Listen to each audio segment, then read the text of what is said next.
नमस्कार दोस्तों, आप सभी का स्वागत है आज की वीडियो में। दोस्तों, आज की इस वीडियो में चर्चा करने वाले हैं जीएसटी पोर्टल पे आए एक मेजर अपडेट के बारे में।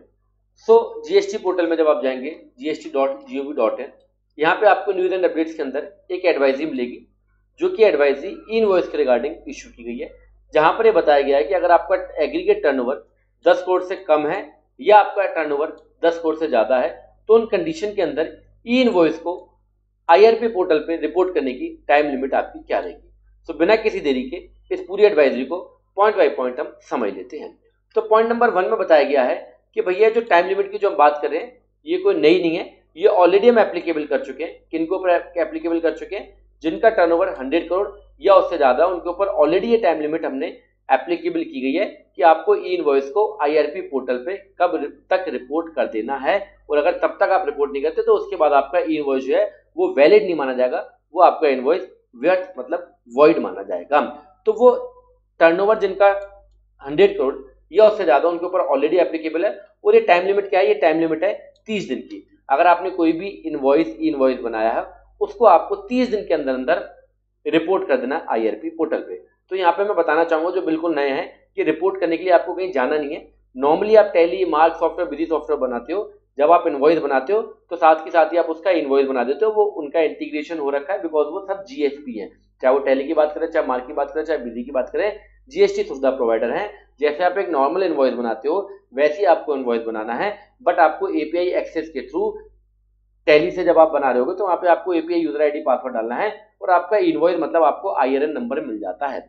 पर समटाइम्स ऐसा होता है कि अकाउंटेंट इनवॉइस बना देता है बट उसका इनवॉइस नहीं बनाता है। तो अब जो उसकी डेट है, उसकी एक टाइम लिमिट सेट कर दी गई है, जो कि टाइम लिमिट ऑलरेडी पहले से सेट थी, पर वो टाइम लिमिट बड़े व्यापारियों के ऊपर सेट थी। अब वो टाइम लिमिट छोटे व्यापारियों पर भी सेट कर दी गई है, और उसकी एप्लीकेबल डेट क्या रहेगी? उसकी एप्लीकेबल डेट है 1 अप्रैल 2025 से।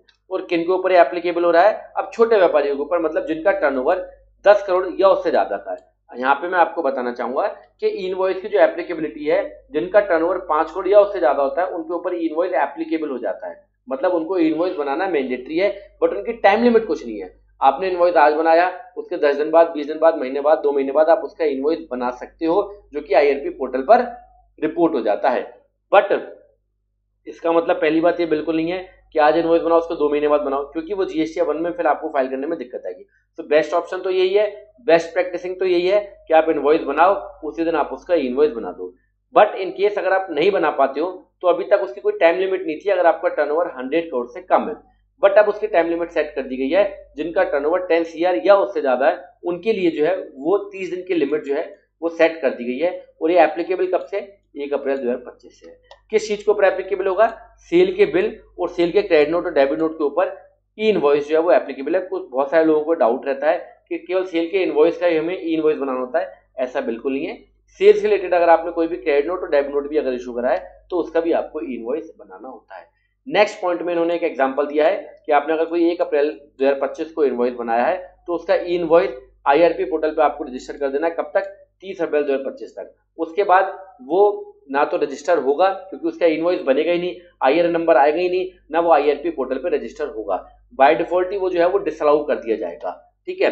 5वें पॉइंट में बताया गया है कि सबको टेंशन लेने की जरूरत नहीं है, क्योंकि 5 करोड़ से ऊपर आपका इनवॉइस एप्लीकेबल हो जाता है। बट जिनका टर्नओवर 5 करोड़ से ज्यादा और 10 करोड़ रुपए से कम है, उनके लिए अभी कोई भी लिमिट जो है वो एप्लीकेबल नहीं है। कोई भी इस तरीके का रिस्ट्रिक्शन उनके ऊपर एप्लीकेबल नहीं किया गया है। लास्ट पॉइंट में बताया गया है कि भैया देखो, ये एडवाइजरी हमने इशू कर दी है 5 नवंबर 2024 को, और ये जो हम एप्लीकेबल कर रहे हैं टाइम लिमिट 10 करोड़ या उससे ज्यादा वाले टर्नओवर पे 1 अप्रैल 2025 से हम इस टाइम लिमिट को एप्लीकेबल कर रहे हैं। तो इसका मतलब भैया आपके पास अभी एक सफिशिएंट टाइम बचा हुआ है। जितनी प्रैक्टिस करनी है जी भर के प्रैक्टिस कर लो। उसके बाद हम 1 अप्रैल 2025 से इसको इफेक्ट में ले आएंगे। उसके बाद हमें तो भैया ई इनवॉइस आईआरएन नंबर के साथ चाहिए, नहीं तो आपके ऊपर ये चीजें एप्लीकेबल हो जाएंगी और वो आपका इनवॉइस जो है वो डिसअलाउ कर दिया जाएगा।